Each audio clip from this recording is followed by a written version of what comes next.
नक्सल अभियान के दौरान सुरक्षा बल के जवानों को एक सबसे बड़ी कामयाबी मिली जब 1 करोड़ रुपए के इनामी माओवादियों के शीर्ष नेता समेत 6 को जंगल में ढेर कर दिया है। जी हां, बता दें कि गुरुवार का दिन एक बड़ा दिन सुरक्षा बल के जवानों के लिए रहा, जब उड़ीसा के जंगल में सुरक्षा बल के जवानों ने माओवादियों को एक बड़ा झटका दिया और सीपीआई माओवादियों की केंद्रीय समिति सदस्य के सबसे सीनियर मेंबर और ओडिशा ऑपरेशंस के प्रमुख गणेश उइके समेत 6 नक्सलियों को जंगल में ढेर कर दिया है। गणेश काफी कुख्यात थे और माना जाता है कि उड़ीसा और छत्तीसगढ़ में नक्सलवाद को एक नई हवा दे रहे थे, लेकिन सुरक्षा बल के जवानों ने आखिर में इनके उस सपने को जमींदोज उसी जंगल में किया है। बता दें कि झीरम घाटी नरसंहार के मास्टरमाइंड में इनका नाम आता था और कई बड़ी वारदातों को अंजाम दे चुके थे।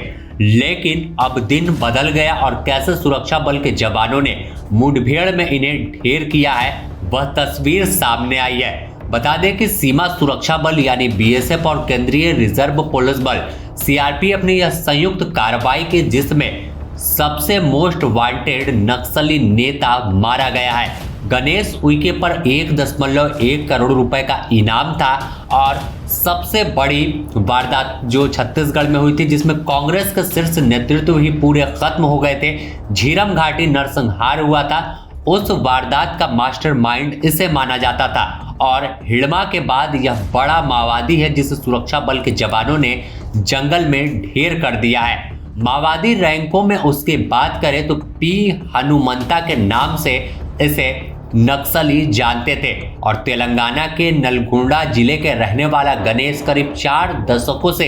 माओवादियों में एक्टिव था और यही वजह है कि इसके घातक दिमाग और शातिर हमले करने की साजिश रचने के कारण इसे सबसे शीर्ष नक्सली माना जाता था। कुछ साल पहले प्रतिबंधित नक्सली संगठन माओवादी की केंद्रीय समिति सदस्य में इसे शामिल किया गया था। यह बताता है कि संगठन के अंदर उसकी कितनी अहमियत थी और 3 साल से वह उड़ीसा के कंधमाल इलाके में एक्टिव था और गुरिल्ला गतिविधि को कैसे बढ़ाना है, कैसे माओवादी नेटवर्क को मजबूत करना है, उस दिशा में लगातार काम कर रहा था। जब सुरक्षा बल के जवानों का ऑपरेशन शुरू हुआ तो कई बड़े नक्सलियों ने हथियार डाल दिया,